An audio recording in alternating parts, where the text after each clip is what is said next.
Hello everybody, welcome to a very rare and long overdue live edition of Play Paul's Turn. It's Bobby, I'm here with Mark. Good evening. Good evening, Mark.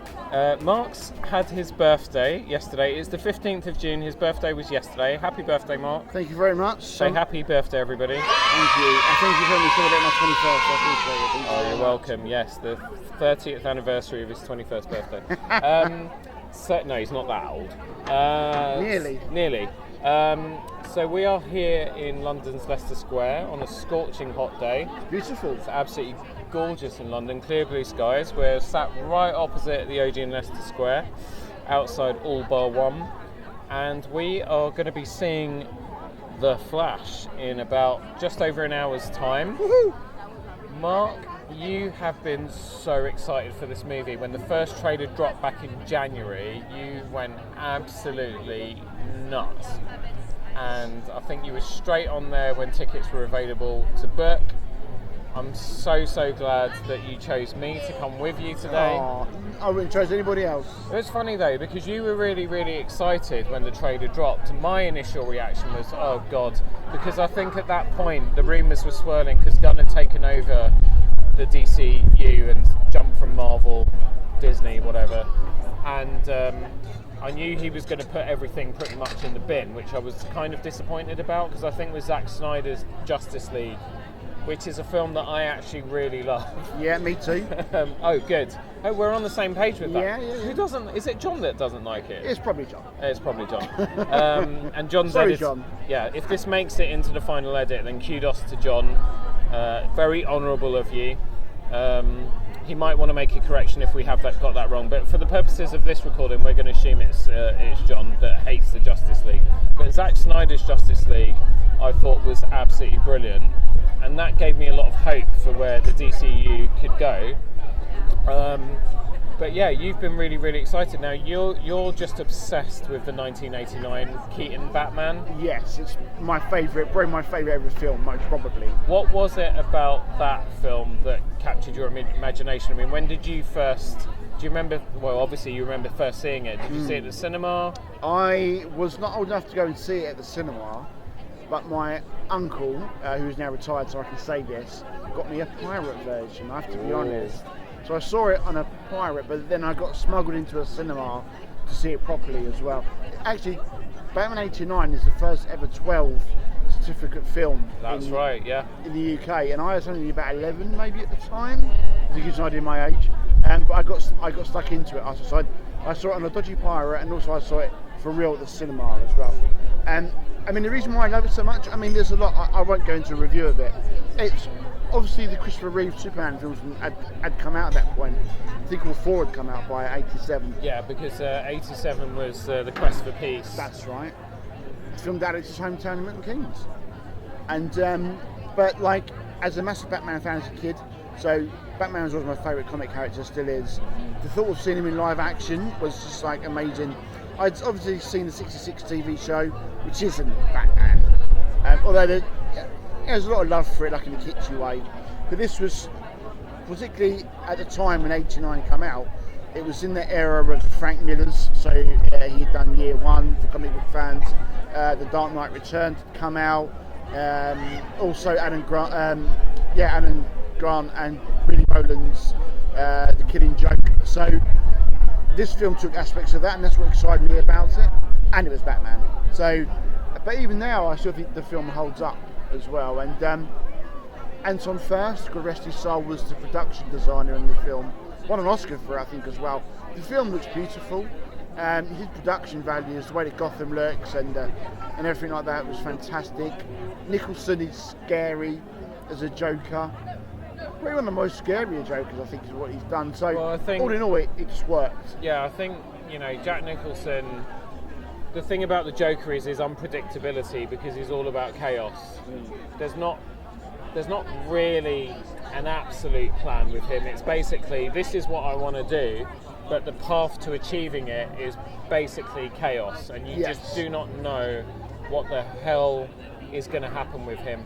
And I think that's where Heath Ledger's Joker just took it to the next level, because he obviously took some of that unpredictability, chaos, kind of carefree nature is probably not the right term, but you got me a double rum, which I wasn't expecting, and I didn't know until afterwards when I then told Mark I was feeling lightheaded. But you still drunk it though. Here I am, but I still drunk it. And Heath Ledger then just took it to the next level in The Dark Knight. And they catch the essence of the Joker where he is. I mean, he is chaos, you're right, and he leaves destruction where he is. But if you look at sort of 89, but in more Dark Knight, there is always a plan with him.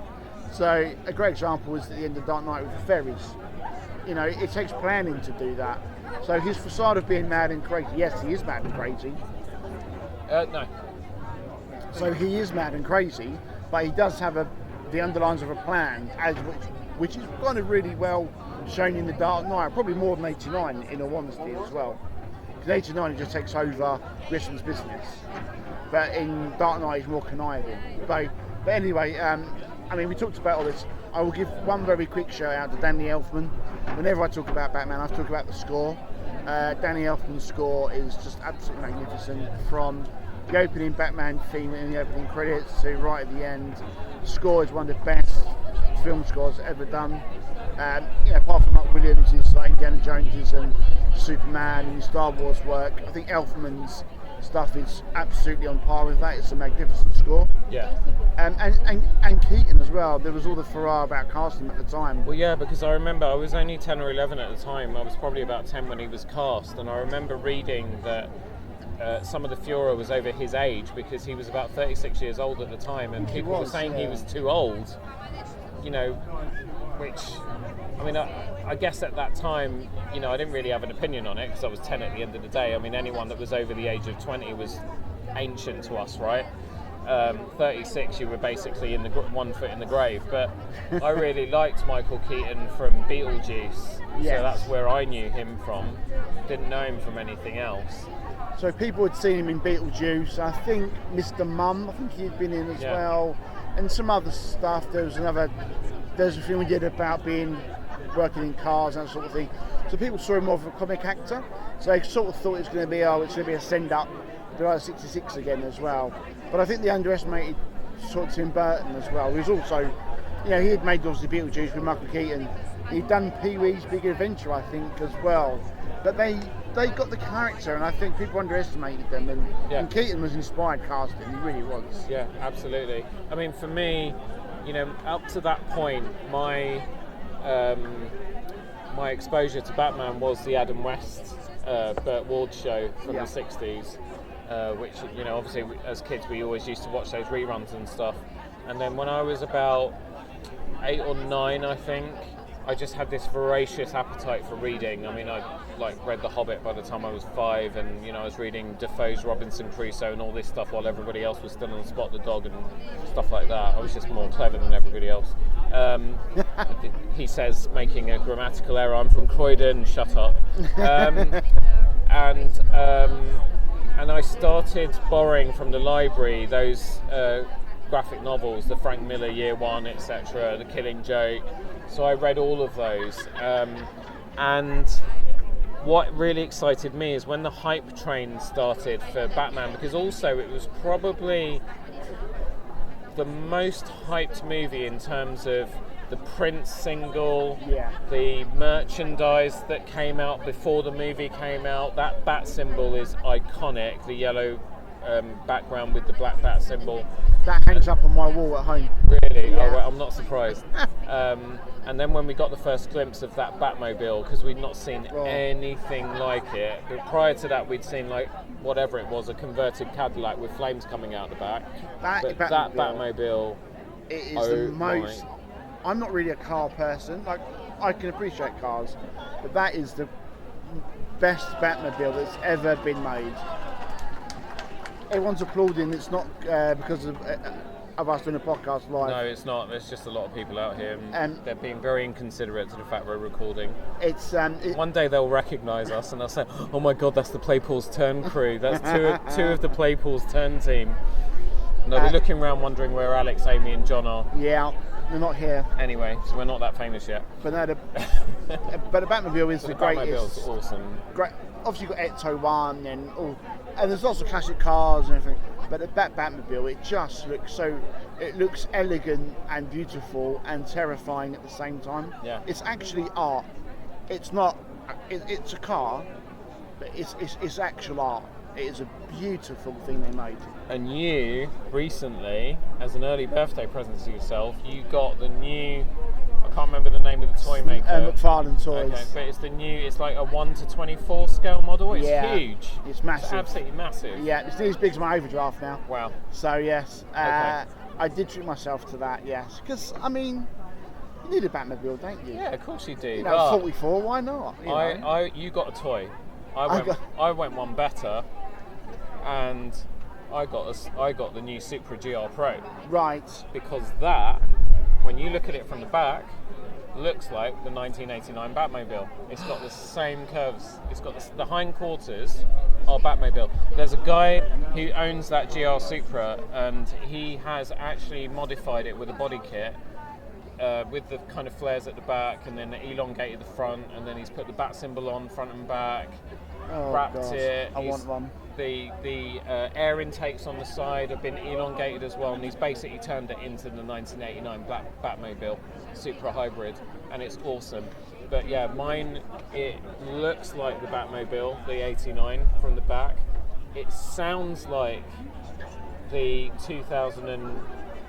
2022 Batmobile from the new Batman film, the Matt Reeves movie, which I know you're not a big fan of, but No. I loved it.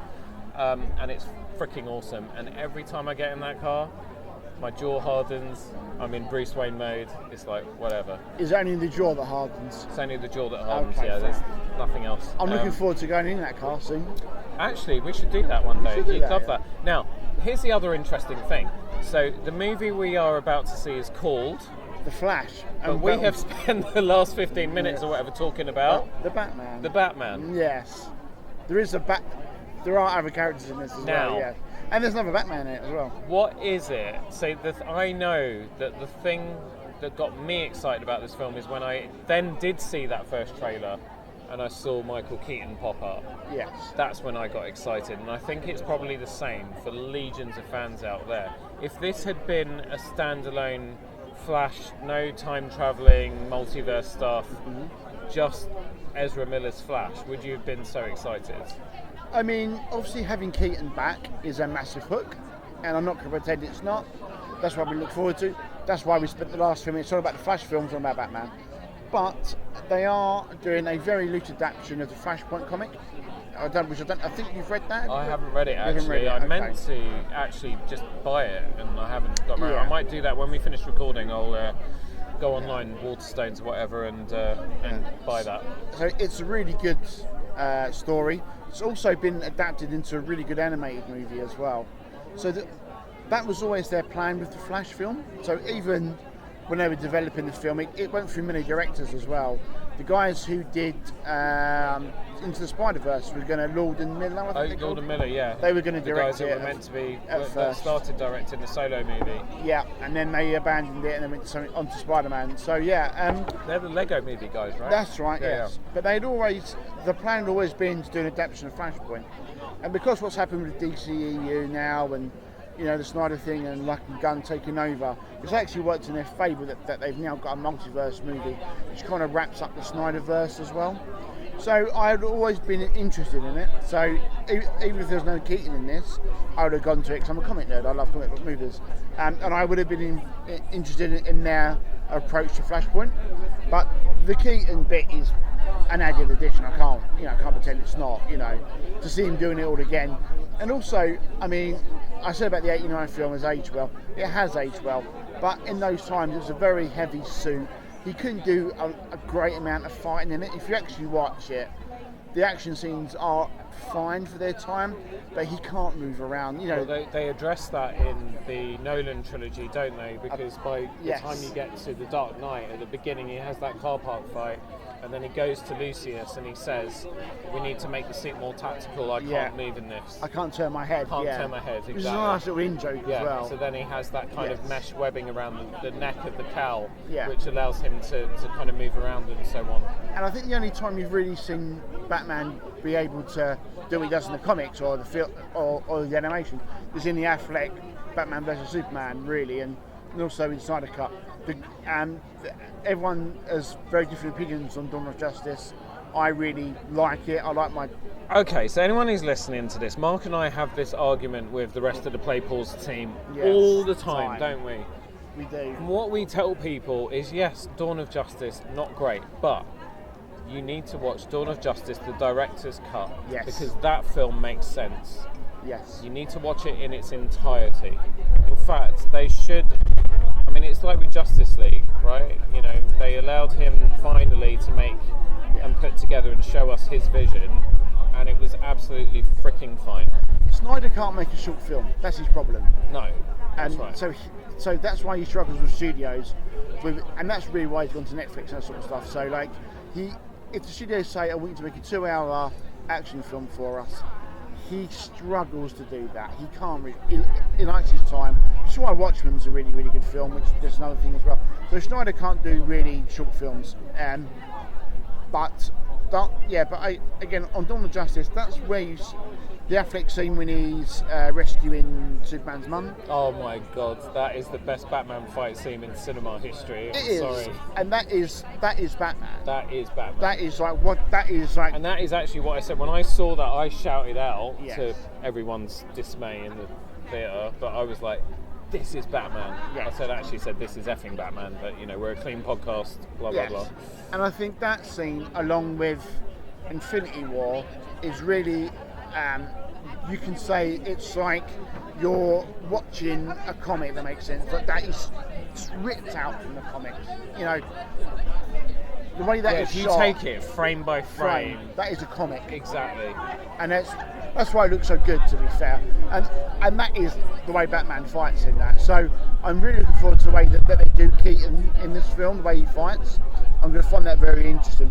We keep talking about Keaton, so we're talking about The Flash, which we should talk about. We should. So, I mean, how much of the plot do you know about before we go in? I don't, to be honest. I saw that first trailer, as you know, and then, as you also know, I then refused to watch any trailers after that. So anything that's popped up on my YouTube feed, the TV spots, etc. I've not even been tempted by the ones that try and bait you in saying Henry Cavill's Superman, blah blah blah. Yes. You know, let's talk, because we need to kind of wrap this up, because we need to actually We can talk eat. the basic plot and then do predictions very quickly. Yeah, so plot-wise, I know nothing about it, and I'm quite happy going in for the ride. I don't really want to know anything about it beforehand. I mean, I kind of get that he's obviously somehow managed to shift time or whatever, or jump into another multiverse, and it's a multiverse where his mum's alive, and obviously we know that is something that really affected Barry. As from when he was a kid, when his mum got killed, but that's about it.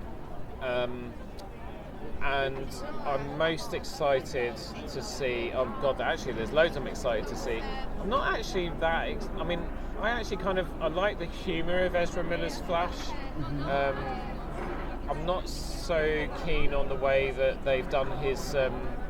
Speed ability. Right. They've really slowed, because they've followed on from Zack Snyder's slowing it all down thing. Yes. But you know, whatever, it's fine. But I'm so super excited, obviously, to see Keaton back. I'm really excited to see Affleck have another go in the Batsuit as well, and then hopefully see the two Batmans together, the latest one and the original. Sorry, rest in peace, Adam West. But you know, Michael Keaton is first proper Batman. And I'm super excited to see Supergirl. I'm really, really, because Sasha Callier, she's the first Latina to play Supergirl. Yeah. She's the first dark-haired Supergirl, which, you know, you're going to fill us in on what happened with the comics and stuff. There's been a lot of hate online because she's not blonde and she hasn't got massive breasts. Which I don't really understand that, because if you are a comics sort of person, then you know that the version that she's playing is a character in the DC universe. You know, I think I may get this wrong, and I may get some discount points for my nerdiness, but I think that she's not playing this version. But I'm sure that the one she's playing is the daughter of Superman and Wonder Woman, but she's not playing that version. That's where the Latina thing comes from, I think. Oh, okay. But I know, but I think there's another version of her with dark hair I think as well. I think she is Supergirl. She's Kara. Oh yes, she is. So she plays his cousin. So I think the idea on this is, what if her pod come to Earth and his didn't? Yeah. Is the idea. So she's not his daughter or anything like that. That's from the comic. I think the dark-haired version of her is definitely one, but there's two. So I'd be interested to see which version they're coming from.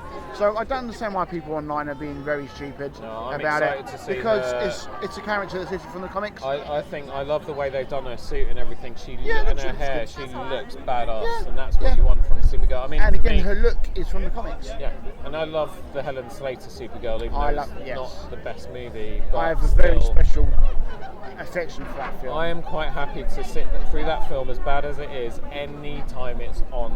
And it's got nothing to do with my kid crush on Helen Slater at all. Nothing to do with it whatsoever. I love that film. I'm sorry. I do. I have no problem with that film. There are a million films worse than that film, but we're going past the point. So we know he does something at the time. So I tell you, I'll tell you this because it's not really a spoiler. So we know that he changes things, doesn't he? But do you know how he finds out he can do it? Do you want to know that or not? No. Okay, I won't tell you now then. You'll see it in the film. I'm also trying to remember things from the Flash TV show, because I did stick with that for like the first 2 seasons. I did about 5 and checked out. And then I kind of checked out because it was just getting too much with the way they were linking Arrow and Supergirl. Heroes of Supergirl Legends and of Tomorrow. Legends of Tomorrow. It was getting too much. Yes. Just 4 shows to try and keep up with. Wow. And Supergirl, I watched the first 2 seasons and then I checked out of that as well. Oh, I did the first 4. The 4th season's brilliant, but the 5th goes bad. But anyway, so it's interesting because I watched Zack Snyder's Justice League last night on my birthday, because I'm sad. And there are some plot points from that film that come into this. Oh, okay. That's why I actually watched all of it last night. I fast forwarded past bits, just go to the bits that I know were in there. So if you have a working knowledge of that film, it helps in this. No, but I do, not because necessarily. I've seen Zack Snyder's Justice League twice now, maybe 3 times. And so watching this, if there's anything that comes in that's carried in from that film, I'll be really pleased to see that. Okay. So anyway, I'm really looking forward to it. Let's do predictions then. What do you want to do? Predict like what rating you're going to give it at the end? Or predict what's going to happen? Because we've got to do a spoiler-free review after, which is very hard for both of us because we've both got big mouths. Yes, me in particular. I mean, yeah, we are. What's your expectations going in? Because it's been called the greatest comic book movie ever. I think it will be, but I think it will be by one person. Yes. I think I'm probably going to give it, when we come out, I reckon I'll probably top it at around the 8 out of 10. Yeah. And I think I'm definitely going to enjoy the ride. Yes. And I think it will look amazing. I think the special effects, if the trailers are anything to go by, I think the special effects are going to look awesome. So yeah, no, I'm sure that I'm going to enjoy it. And when we come out, I'm probably going to say to you, I want to see it again. Yeah, I'm looking forward to it. I think that after Endgame, the comic book films that we've got have been patchy at best. I think the best we've had probably Spider-Man: Far From Home. I haven't seen Spider-Verse yet, anyone, so everyone who might be shouting at their phone when they listen to this. So I know it's animated, but apparently it's really good. I think Guardians and Shazam have been very near. Quantumania, okay. I don't think we've had a knocked it out the park film since Far From Home, I think. So I do think this is going to be, I think it's going to be a lot of fun because it doesn't have to rely on continuity either. This is the end of an era film. And that does give them a bit of liberty to do what they want. So I'm hoping to be shocked to have it. I know I'm going to get emotional when Keaton's there and I'm going to love that, I know that. But I hope I'm shocked or surprised as well, is what I would like, I think, from it. But let's talk about predictions then. Should we go deaths or what we think is going to happen, or? No. Well, I mean, do you want to do that or not? No, you can. Well, no, we can't really, because we can't then say. Oh yeah, we can't do spoilers. We can't. No. All right. Because we're spoiler free. So let's not do that. I will say that I think there will be at least one big death in it. Okay. I will say that. Fine. And that's not me. No. And that's not me saying that I know that already, because I haven't. I've tried to do the same as you, stay away from it. I've looked at some of the trailers, but I've stayed away from the articles and that. That's just my guess, and I'm not basing it on anything I've read. I'm guessing there might be a big death in it. It's my guess, 1 or 2. Yeah. Barry's dad. Barry's mum. There we go. Yeah. Barry's mum Again. in the current multiverse version, whatever, I don't know, dimension. Anyway, look, we're going to go get something to eat. Yes. The effects of the rum have now worn off, which is brilliant. I'm going to stay on soft drinks for the rest of the night so I can focus on this film, and we will see you all very soon for our spoiler-free-ish reaction straight after this. We'll see you in a few hours. Bye-bye. See you soon.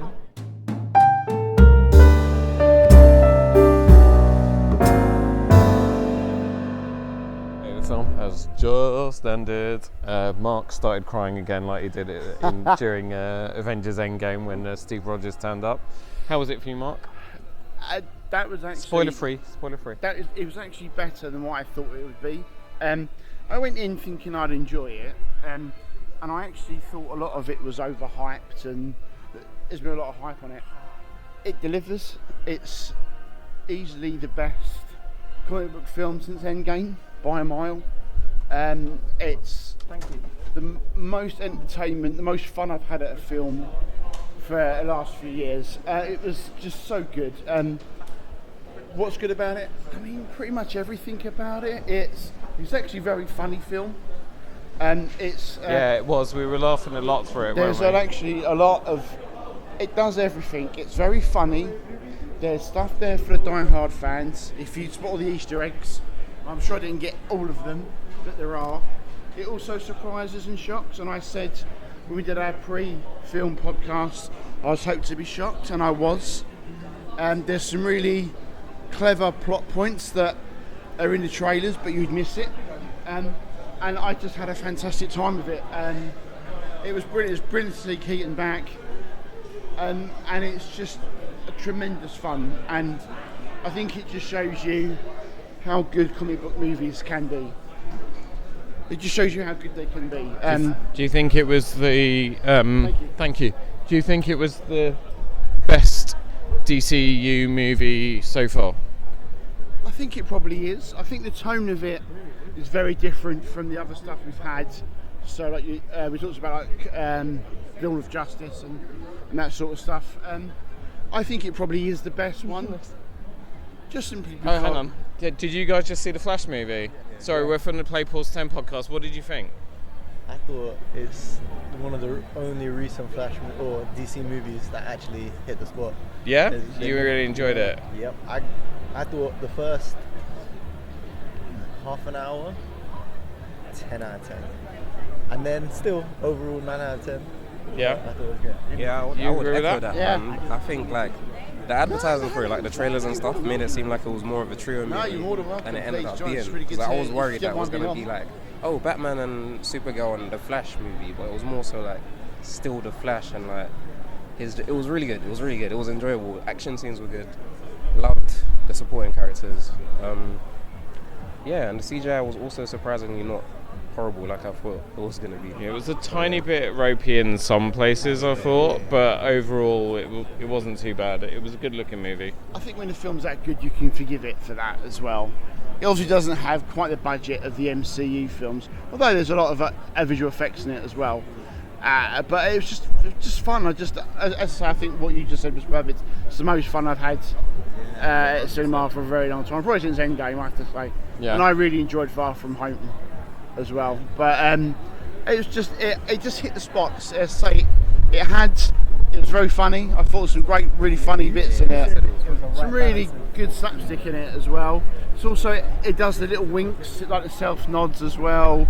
It has the Easter eggs, but it's also got a lot of heart in it. And we know that he goes back to save his mum. And I actually thought there was emotional there. You actually really felt for him and the choices he made.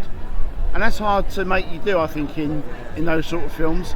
But the fact that it does make you a bit choked up, especially towards the end, which I won't give away. But it's very emotional, actually, and they do that really well. You do actually really care about the characters, and that I thought was really strong. Yeah. But get your name so we can give you a shout out when the Yeah. pod goes out. What's your name? Shout out Toby. Nat. Do you have Nat. Twitter IDs Thanks, or guys. Instagrams? I'm not gonna do any. No, you're not going to do it. No, that's that's right, fair fine. enough. You're more than welcome. That's fine. The other thing I was gonna say, Batman is my favorite. The Christopher Nolan ones are my favorite, but I think that one fight scene in Batman was the best fight scene I've ever seen for Batman. Do you think it was better than Ben Affleck's fight scene in Dawn of Justice? Yes, I do. I just. I think they took inspiration from the Ben Affleck. I Yeah, think yeah. Fighting it style. almost reminded me of the animated stuff of Batman. Oh, Because of the just- speed, That's an the extremely good accuracy, point. And the use Actually, of the kind of weapons. reminded me of very, very if you good played the Arkham games, the fighting system on that. Exactly, where you're jumping from one character Yeah, to and then another, throwing them, and then like drop kicking the next one. So, Yeah, Yeah, that's an extremely exactly. good point, actually. Yeah, it is very well put. Yeah. Cool. Right. I'll drop my Insta. Yeah, go for it. At Lord of Chaos. Lord of Chaos. So like underscore. No, at Lord of Chaos underscore. Yeah. Okay, brilliant. We'll make sure we mention you when it goes out. Red Sun Yeah, style. nice. amongst like the recent DC films. I really liked Zack Snyder's Justice League, even though it's like really long. But I think it was There we good are. that they let him go and do that. That's us. Play but I pools. don't know. Oh, I'm okay. kind of thinking, is it the best Oh, one? right. Sorry, yeah, that's One was us. pretty good up until it got to the end when it was a bit. I think this might be one of the best. I think it's definitely up there. I'm gonna have to think about that. What do you think about the Batman? I really liked it. Oh, last year's one. I He hated, hated it. I really like it. I'm kind of with you. Hated is a very strong Hated, word. Well, hated is like- I'm interested to see where that goes if they let him complete that trilogy. I think it's going to be a trilogy. Yeah. But For me, the problem was, which is also part of the one of the problems that I thought in here with Affleck, it's just a bit useless. And I think some people made the excuse that it was because he was at the start of his journey, but they didn't really go into that much, and I thought it was just a bit useless. I really dislike the film. I think I like the aesthetic that they go for, like the Seven and all that sort of thing that they're trying to do, and the detective side to it. I do like that. Very good detective. But he doesn't come across as Batman. I know he's at the start of his journey, but at no point did I think he was Batman. I just thought he come across as really up his own. Oh, we can't swear on our podcast, but sorry, John. He just didn't convey. He just didn't convey Batman to me at all. It was too long. The film was way too long. It should have been a half hour off that. Yeah, it was really good. But that guy's always good. That actor, was it Paul Dano? Paul Dano. Paul Dano. He's always good. But yeah, let's not talk about the Batman because I will never get my train home. So yeah. Have a lovely evening. Yeah, good to Thank meet you very much, Thank you guys. for your time, boys. Take care. I appreciate your time. Have a good night. Take care, mate. Thank you. That's nice. Got 2 new listeners. Yeah, that's really good. There we go. John, see, we're doing our job in Leicester Square. Right, Mark's got to go. We're going to wrap this up. I still hold it at an 8 out of 10, but you know me, I usually need to sleep on things a bit, and that could go up another half a point. I think it just drops a little bit just for the fact that I can't spoil it. But you know, we'll do a proper pod and we'll talk about it then. I mean, I think I'll give it a 9. Yeah. A Okay. 9. But Yeah, I loved it. Brilliant. yeah. Cool. Good. Right. That was brilliant. Lovely night out of the cinema. We should do it more often. Indiana Jones next. Ha ha ha ha. Bye everyone. Bye bye.